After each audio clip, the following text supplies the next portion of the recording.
Visa नहीं दे रही, पर फिर भी बच्चों की जो फर्स्ट प्रेफरेंस है वो कनाडा ही है। अगर मैं इस ईयर की बात करूं या मैं लास्ट ईयर की बात करूं, तो लास्ट ईयर के कंपैरेटिवली इस साल में कनाडा इमिग्रेशन ने अच्छा नंबर ऑफ वीजा दिया है। अच्छे का मतलब ये नहीं है कि जो 2023-2024 में हर एक एप्लीकेशन कनाडा इमिग्रेशन ले रहा था वो दोबारा से शुरू हो गया है। It's not like that, but yes Canada immigration का लास्ट ईयर के कंपैरेटिवली इस ईयर में वीजा सक्सेस रेट काफी अच्छा रहा है। कनाडा इमिग्रेशन का ओवरऑल वीजा सक्सेस रेट जो है for the Indian student that is 70%।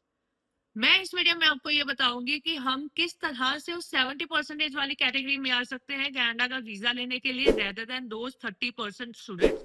तो मेक श्योर इस वीडियो को एंड तक जरूर देखना, क्योंकि मैं आपको जो है वो आपका कनाडा का वीजा लेने में हेल्प करूंगी with the help of this video. और अगर आपने हमारे चैनल को सब्सक्राइब नहीं किया है तो प्लीज हमारे चैनल को सब्सक्राइब कर लीजिए, क्योंकि मैं आपको इमिग्रेशन से रिलेटेड अपडेट्स भी देती रहूंगी और अपनी प्रोफाइल को स्ट्रॉन्ग करके वीजा एप्लीकेशन कैसे लगानी है मैं उस चीज की भी गाइडेंस इस चैनल के थ्रू आप लोगों को देती रहूंगी।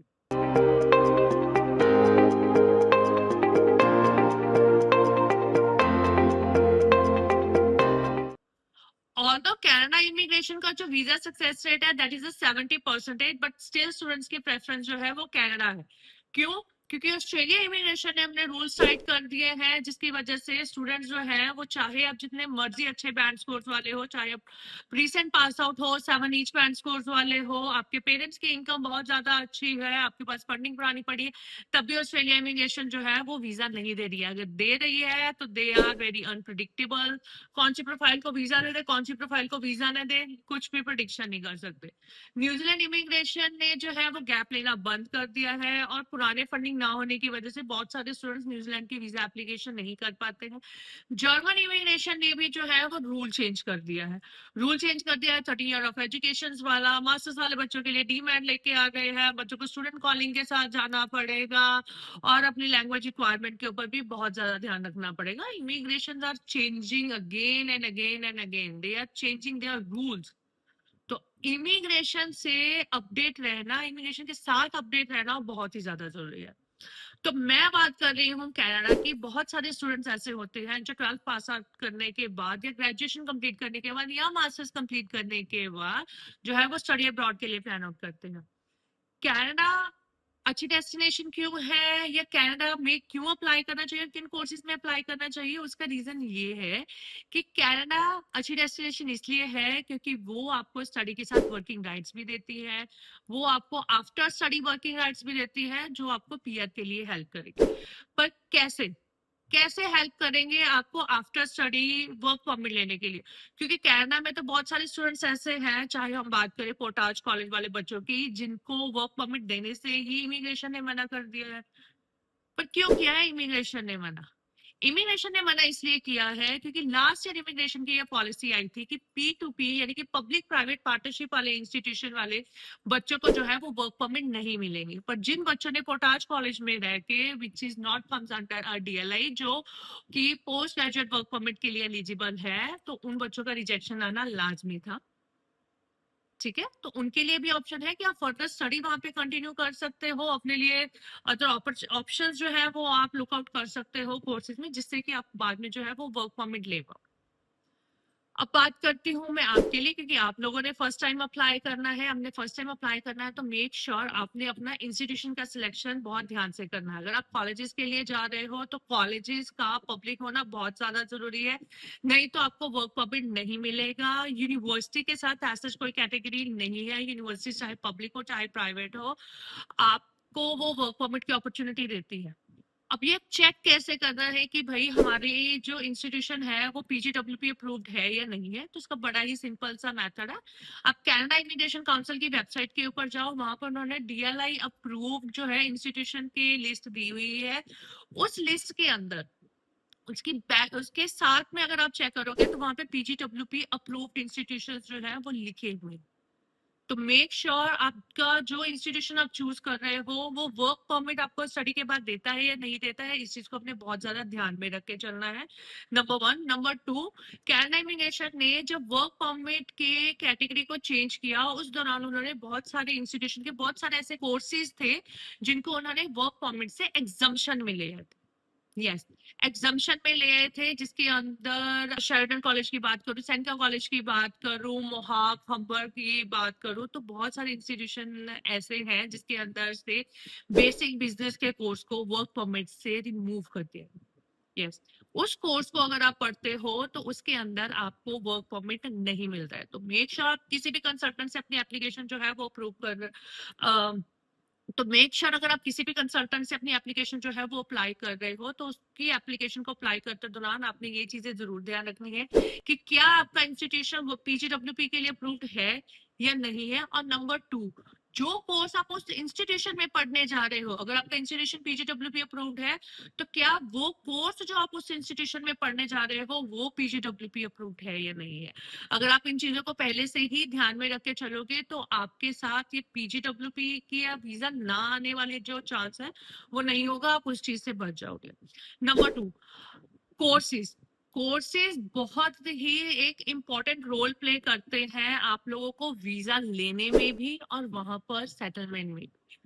ऑल्दो स्टेम कोर्सेज की बहुत ही ज्यादा डिमांड है, स्टेम रहते हैं science, technology, engineering and mathematics.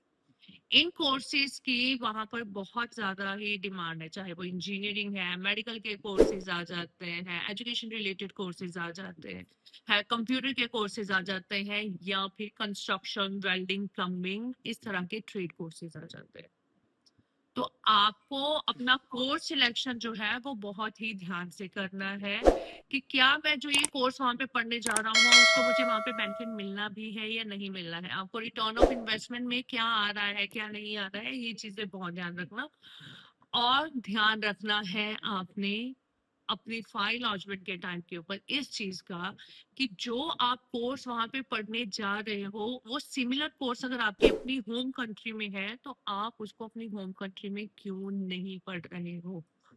अगर आप इन चीजों को ध्यान में रखते हो, आप इमिग्रेशन को अच्छे से जस्टिफिकेशन देते हो, तो आप उन 70% स्टूडेंट्स में आ जाते हो जिनकी वीजा आउटकम जो है वो पॉजिटिव रहती है, रेदर देन दोज 30% स्टूडेंट्स।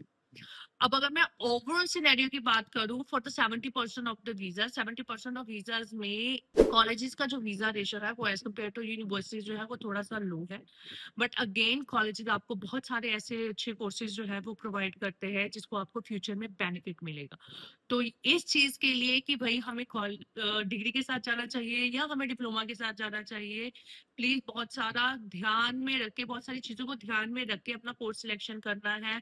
आप आर्ट्स बैकग्राउंड वाले हो, आपके पास साइकोलॉजी का ऑप्शन है, आपके पास अर्ली चाइल्डहुड एजुकेशन का ऑप्शन है, आपके पास सोशल वर्कर के कोर्सेज की ऑप्शन है, you can go with the criminology. आप साइकोलॉजी के कोर्सेज के लिए जा सकते हो, आप विटीकल्चर के, हॉर्टिकल्चर के कोर्सेज के लिए जा सकते हो।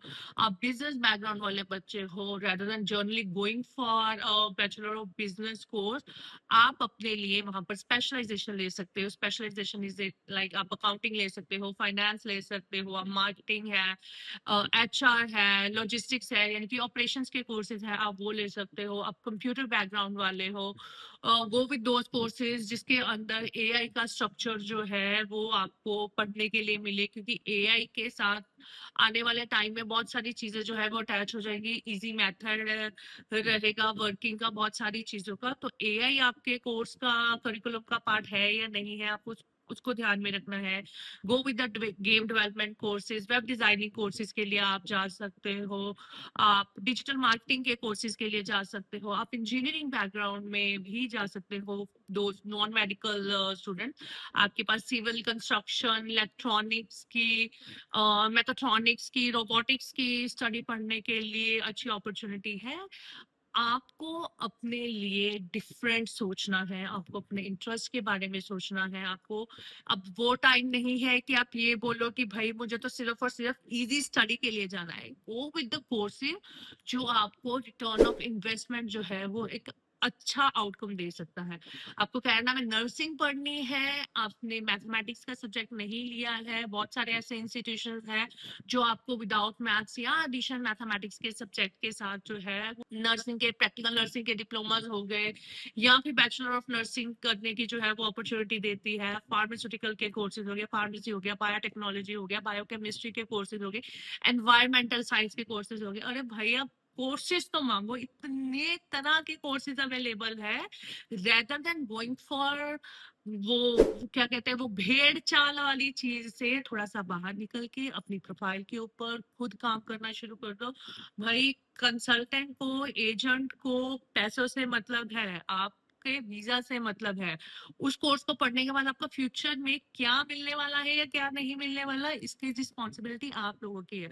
अगर आप अपनी फाइल की रिस्पॉन्सिबिलिटी खुद नहीं लोगे, आप भाई किसी के कंसल्टेंट के टेबल के ऊपर जाके, किसी एजेंट के टेबल के ऊपर जाके ये बोलोगे भाई ये रहा मेरा पासपोर्ट, मुझे तो सिर्फ बाहर भेज दो, वो कल्चर चेंज हो गया है। आपको अपनी प्रोफाइल के लिए, अपनी डॉक्यूमेंटेशन के लिए आपकी प्रोफाइल में क्या लग रहा है, किस तरह से रिप्रेजेंटेशन में आपकी फाइल जा रही है, आपकी स्टेटमेंट ऑफ पर्पस के ऊपर क्या लिखा जा रहा है, इन चीजों की नॉलेज होनी आपको बहुत ही ज्यादा जरूरी है।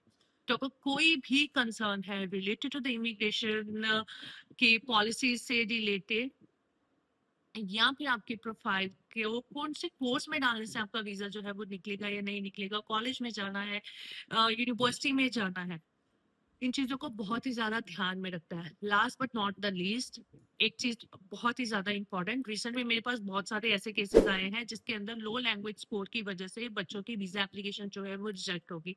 तो मेक श्योर आपने इस चीज को बहुत ही ज्यादा ध्यान में रखना है। अगर आप +2 पास आउट स्टूडेंट हो, आप 6 से कम में अपनी वीजा एप्लीकेशन लगा रहे हो तो वीजा नहीं आएगा। पीटी के साथ 68 से कम में वीजा एप्लीकेशन लगा रहे हो तो वीजा नहीं आएगा, इमिग्रेशन वीजा ग्रांट नहीं करेगी। ऑल्दो आपके इंस्टीट्यूशन की रिक्वायरमेंट जो है वो कम हो सकती है, पर कनाडा इमिग्रेशन के लिए रिक्वायरमेंट इज स्ट्रिक्ट। अगर आपका लैंग्वेज प्रोफिशिएंसी का स्कोर 6 से कम है, आप मास्टर्स के लिए जा रहे हो, 6.5 not less than 6 band score से कम है, तो प्लीज अपनी वीजा एप्लीकेशन को लगाकर अपने पैसे ब्लॉक मत करना, क्योंकि आपकी फाइल लगा देंगे, आप रिजेक्शन ले लोगे, फिर आपको बोला जाएगा लैंग्वेज इंप्रूव कर लो भाई, एग्जाम दे लो, जुडिशियल रिव्यू में डाल देते हैं, उससे आपका टाइम ही खराब होगा। तो मेक श्योर आप अपनी प्रोफाइल को खुद अच्छे से चेक करके, रेदर देन कि भाई मेरा कंसल्टेंट बोल रहा है मेरा वीजा आ जाएगा, भाई मैंने तो वीजा लिए हैं, भाई दिखाओ तो सही तुमने 6 ईच से कम में कहाँ वीजा लिए हैं, बिलो 60 ईच पे कहाँ वीजा आया है। बहुत बड़ी बड़ी कंपनीज भी ये चीजें कर देती है, क्लाइंट ने बोला है कोई बात नहीं चलो लगा देते हैं एप्लीकेशन, तो वो 30% कैटेगरी में नहीं आना है, आपने वो 70% कैटेगरी में आना है अगर आपका स्टडी अब्रॉड का सपना है।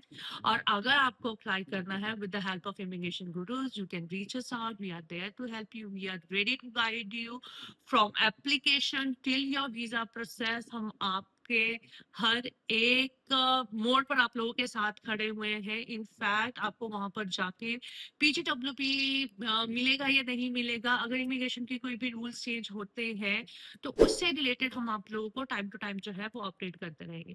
तो फिर भी अगर आपकी कोई भी क्वेरी रहती है related to the study abroad, feel free to reach me out, I am there to help you. मेरी टीम है, आप मुझसे मिल सकते हो, वन ऑन वन अपना ऑनलाइन काउंसलिंग सेशन भी ले सकते हो और अपना स्टडी अब्रॉड का जो सपना है उसको साकार कर सकते हो। नमस्कार।